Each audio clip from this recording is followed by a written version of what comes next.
Hi mga Lodi Cakes! For today's video, tuturuan ko kayo kung paano alisin yung mga watermark dyan sa mga photos ninyo. Katulad na lang dito sa mga na-generate nating photos dito sa Google Gemini, di ba meron dyang logo or watermark ng Gemini sa gilid? Pwede natin yung alisin katulad nito. O di ba? Hindi nyo na kailangan pang i-crop para lang mawala yung logo ni Gemini dyan. At hindi lang yan kasi kahit yung mga unwanted objects, mga text, or kahit mga photo bomber sa mga photos ninyo, kayang-kayang alisin yan, katulad yan. O, diba? Hindi nyo na kailangan pang mag-download ng application. Pumunta lang kayo sa Google Chrome and then i-search nyo lang tong cleanup.pictures.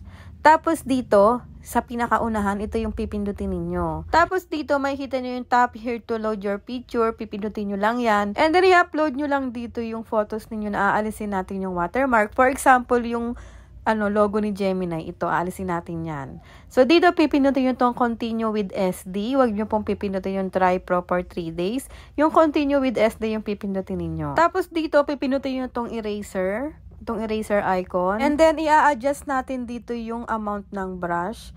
Liitan lang natin kasi yung logo ni Gemini maliit lang naman, di ba? Hindi natin kailangan ng malaking brush.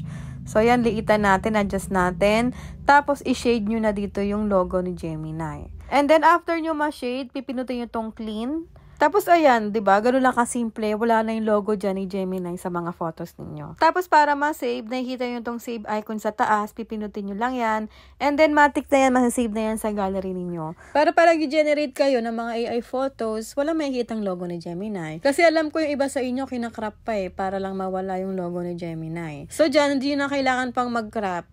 Next, mga Lodi Cakes, try naman natin mag-alis ng mga unwanted text. Katulad nito, yung text na nakalagay dito sa picture na to, aalisin natin. So, pagka-upload natin, continue with SD ulit. Tapos, pinutin yung eraser icon. Tapos, mga Lodi Cakes, kunyari, nagkamali po kayo ng pag-brush. Kunyari, ito, binrush ko, tapos mali yung pagka-brush ninyo. Pinutin nyo lang tong arrow na to para mag-back. Yan, ganyan. So, adjust natin yung brush para hindi ganun kalaki. Ayan. Tapos, i-brush natin yung itong text na to na aalisin natin. And then, dito naman ulit sa isa pa. I-brush lang din natin yung mga text na gusto nating alisin sa picture natin. Tapos, pinutin natin ulit yung clean and then wait natin at ito na agad yung result. O, diba? Ganun lang kasimple mga Lodi Cakes na alis na yung text sa picture natin. Tapos, save nyo na uli yan. Man-save na yan sa gallery ninyo. And then, pakita ko rin sa inyo, pwede rin mag-alis dito ng mga photo bomber sa mga pictures nyo. For example, ito, yung picture ko, may mga tao sa likod, aalisin natin yan. So, adjust nyo lang uli yung brush kasi baka may mapasamang iba na mabura. Tapos, pagka-adjust ninyo, i-shade nyo lang uli yung mga tao dyan sa likod, yung mga photo bomber na aalisin ninyo.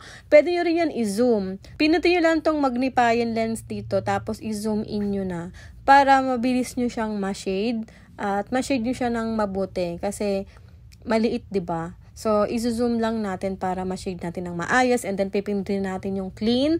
Tapos, ito na agad yung result niyan. O, diba? Wala na yung mga photo bomber sa likod. So, ganyan na yung gagawin yung mga Lodi Cakes kung gusto nyong alisin yung mga photo bomber, unwanted object, text, or mga watermark dyan sa mga photos nyo. So, yun lang mga Lodi Cakes. Sana nagustuhan nyo itong tutorial ko. Please like and share!